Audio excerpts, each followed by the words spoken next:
பிரேத தோஷம், ம்.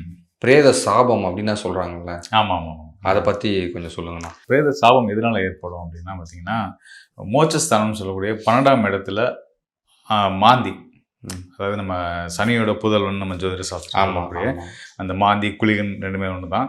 ஸோ அவர் வந்து 12ஆம் இடத்துல இருக்கும் பட்சத்தில, அவங்க ஊழ்வினின் கர்மாவின் காரணமாக அவங்களுக்கு வந்து பிரேத சாபம் இருக்கு அப்படின்றது நம்ம ஜோதிடத்தில தெரிஞ்சுக்கிறோம்.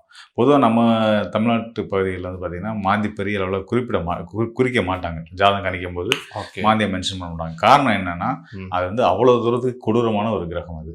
அதாவது மாந்திரீகம், தாந்திரிகம் இந்த மாதிரியான விஷயங்களுக்காக வந்து பயன்படுத்தக்கூடிய கிரகம் தான் அந்த மாந்தி. அதனால அதை எந்நேரமும் நம்ம பார்த்துட்டு இருக்க வேணாம். ஓகே.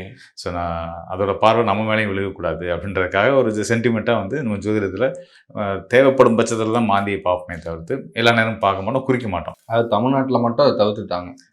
ஆமாம், நமக்கு அந்த தமிழ்நாட்டில் வழக்கம் தான். தேவைப்படும் பட்சத்தில் எடுத்து பார்ப்போம். Okay, okay.